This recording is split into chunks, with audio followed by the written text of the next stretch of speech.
थामजिनि नं भेरगाव बियाबाव गाहायै जोङो मोन 14 लामा जोङो बेखेवबाय जाय लामाफोरा जोंनि रायजो राजाफोरनि थाखाय जोबोद गोनांथार आरो बेफोर लामाया बानायजायैनि थाखाय गोबां उसुबिदायाव गोलैदोंमोन जोङो जुदि बुंनो हायो थांनाय भारत उदांस्रि जानायनि 78 बोसोरनि उनावबो बेफोर लामायाव सरकारनि अनसुंथाइजों थरसेबो अन्थाइ गोग्लैयाखैमोन बेबायदि गोग्लैना थानाय लामाफोरखौ जों दिनै खोनो थाखाय अन्थाइ खाम्फा गायसनदों आरो बे मोन 14 लामायाव प्राय 40 किलोमिटार फ्राम गोलाव जागोन आरो बेफोर लामाखौ जों जुदि बानायनो हायोब्ला बा बानायोब्ला बे ओनसोलनि गोबां रायजो राजाया खाबु जागोन आरो बे भेरगाव ओनसोलनि जि दानि महर बेयो सोलायगोन मानो होनना बुङोब्ला बेफोर लामाया जानाय लोगो लोगो जोङो जेथिं गोसो बिथिंनो थांलाय फैलाय खालामनो हागोन आरो भेरगावआ जोंनि भेरगाव महकुमानि सदर आरो बे सदरा मोनसे समाव नोगोर जाहैगोन मानो होनना बुङोब्ला दिनैनि तारिखाव बेहाय सुबुं सानखोआ खम जानायलाय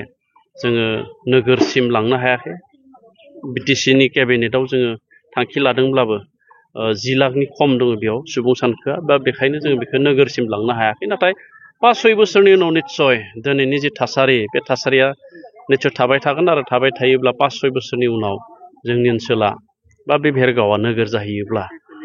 जेथिंबो मानसिफ्रा न' लुगोन आरो न' लुयोबा लामाया गोनां जागोन दा बेखायनो जोङो कल'नि बायदियै कल'नि स्टाइलाव जोङो लामाखौ बानायनो थाखाय थांखि लानानै बे लामाखौ दोननाय जोङो हानाय जाहैदों आरो बेनि अनगायैबो जोङो खैराबारियावबो दा दसे उनाव जोङो दोंनै लामा 5 किलोमिटारनि खाथियाव जागोन बेखौबो जोङो फिथा हानो नागिरदों आरो बे गासैबो आसनिखौ जोंहा मोनसे ट्रास्ट दङ बड'फा रेइनब' रिभलिउसन मिसन होननाय बे ट्रास्टनि गेजेरजों जोङो भारत सरकारनि खाथियाव गोसोखांलाय गथायनानै आरो जोंनि गोजौ थाखोनि माखासे कम्पेनिफ्रा बे लामाखौ मावना होनो थाखाय फैदो ट्राइड एक्सन भारत बरवेल बेबायदि माखासे कम्पेनिफ्रा बे लामाखौ जोंनो मावनानै होनो फैदों आरो बेखायनो जों बे खाबुखौ लानानै जोंनि ओनसोलाव लामा बानायनाय खामानिखौ मावगासिनो दं जोंनि जि खामानि मावनाय एबा जौगालु हाबाफारि मावनायखौ नुनानै हयथ' खोनादों आंबो गुबुन गुबुन जोंनि बेरेखा दोलोनि एबा राजखान्थि दोलोनि दैदेनगिरिफ्रा रायजोनो गोबां खोथा बुंदों आरो बेखौ जों खोनादों जे बिसायख'थि खाथिखायसो बे खामानिखौ बिथांमोना मावनो नाजादों बे जानाय नङा होननानै नाथाय जोङो 3 मासनिफ्राय लामा बानायगासिनो दङ आरो बियो जोंनि बिटिसि बिसायख'थिजों लोब्बा गैया आरो बिनि खामानिया 2029 सिम सोलिगोन दा बेखायनो जोङो बिटिसि बिसायख'थिनि सिगां गासैबो लामाखौ जोङो जागायनानै दोननो नागिरदों अदेबानि दिनै बिटिआरनि बर'जों लोगोसे बेयाव थानाय गासैबो हारि माहारिनि राव धोरोमनि सुबुङा गोजोन खौसेथि आरो जौगानायखौ लुबैनानै बिटिआरनि गाहाय खुंगिरि मुस्रि प्रमद बर' बिथांनि दैदेननायखौनो बिथांनि लिडारशिपखौनो बयबो लुबैदों आरो बे लुबैनायनि थाखायनो दिनै इउनाइटेड पिपल्स पार्टि लिबारेल एबा इउपिपिएलआव दिनै खौसे जानानै ज' जानानै बयबो जगदान जाफैदों आरो बिनिफ्राय जों बुंनो हायो जे फैबाय थानाय बिसायख'थियाव इउपिपिएलनि थाखाय जेबो गोरा बा बिदि खोब बेजों मोगा मोगि जानांगोन होननाय जों जेबो थासारि नुवाखै दा बेखायनो फैबाय थानाय समावबो इउपिपिएलनि सरकारानो बेहाय जागोन दा बेखायनो बेखौ रायजो राजाफ्रा जेबो गोनो गोथो साननांगौ गैया दिनै अरुनदयनि फर्म फिलआप खालामनाय खोथाया सोलिबाय थादों गोबां माने जोंजों थाफानाय दोलोनि गामियाव थानानै माखासे सुबुंफ्रा रायजो राजाखौ सिगिदों जोंनि दोलोआव थाङाबा अरुनदय दानना होगोन रेशन कार्ड दानना होगोन नाथाय बे बेसेबां गोजौ थाखोनि राजनिति खालामनाय जाखो सासे क्राइटेरियायाव गोग्लैनाय सासे सुबुंखौ रावबो बहाय दाननो हाया सोरबा बिधबा जुदि सोरबा आइजो दङब्ला बिथांनि इनकामा 5 लाखनिबो खम बा सोरबा डाइभर्सि बा सोरबा